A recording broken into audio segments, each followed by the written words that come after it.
existiu durante muito tempo a ideia de que os leitores portugueses não se interessavam pela leitura, não liam livros, eram ignorantes, eram burros, acontece todos esses preconceitos, e que estavam muito cimentados na elite portuguesa. E o Miguel Sousa Tavares provou que isso eram balelas, verdadeiramente. Então, ele escreveu um romance, que foi O Liquidador, que, do meu ponto de vista, foi um romance muito marcante na história da literatura portuguesa, por razões que eu não sei se a história fará justiça a isso ou não, mas é um facto. Porque o Sousa Tavares provou, com um livro grande e caro, os livros dele custavam, esse livro acho que era 29 euros, não era uma fortuna, ainda hoje é um livro caro, 29 euros, muito grande, vendeu 350 mil exemplares. Então a gente falava no livro, um país que ninguém lê, e vendeu 350 mil exemplares. Portanto, afinal, as pessoas leem.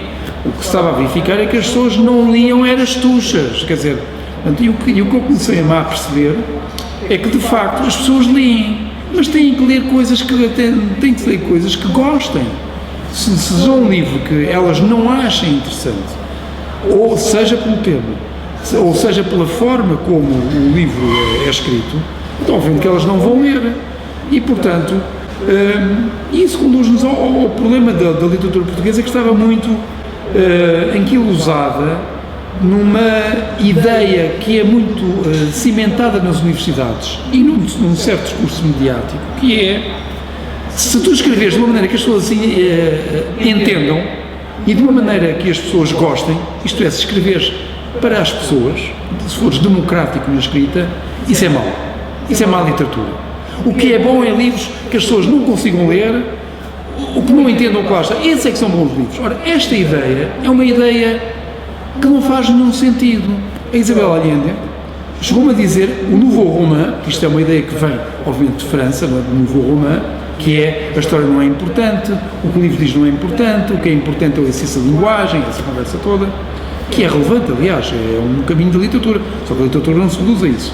E essa forma de escrever alienou os leitores. Não foi só em Portugal, foi em toda a Europa. Enquanto na corrente anglo-saxónica, os autores anglo-saxónicos, com uma ou outra exceção, sempre perceberam que os livros têm de contar histórias e essas histórias têm que ter uma ressonância junto do leitor. E, portanto, eles nunca, os anglo-saxónicos nunca viraram para aí, e a literatura manteve-se sempre muito poderosa nesses países. Nos países que adotaram o Nouveau Roman como padrão, houve uma perda imensa de leitores, porque as pessoas deixaram de se rever no que era escrito, e portanto aquilo eram basicamente escritores que escreviam para os amigos. E quando os leitores deixaram de ler, a culpa não era deles, porque eles eram muito inteligentes, a culpa era dos leitores que eram todos burros. Ora, esta maneira de pensar, disse-me a Isabel Allende, e eu concordo, quase destruiu o romance na Europa. E portanto, o que o Sousa Tavares fez, na verdade já outros autores tinham feito aqui e ali, o Mário Zambujal com as Crônicas dos Bons Malandros, por exemplo, não é um livro do ponto de vista de exercício de linguagem inovador, mas é um livro inovador noutros aspectos. Contava histórias de humor que diziam respeito às pessoas, uma história passada na Gulbenkian, não é? Como uma coisa que nos diz respeito a todos. E eu achei, pronto, e isso, o Zambujal fez isso, depois o Sousa Tavares, no fundo, vai recuperar uma história do tempo colonial, que é um tema também tabu, só se podia lidar com o tema colonial do ponto de vista ideológico, segundo os cânones instituídos em Portugal. E, portanto, o Equador faz essa prova. Um livro caro, um livro grande, mas um livro que vende imenso, que muita gente lê e do qual muita gente fala.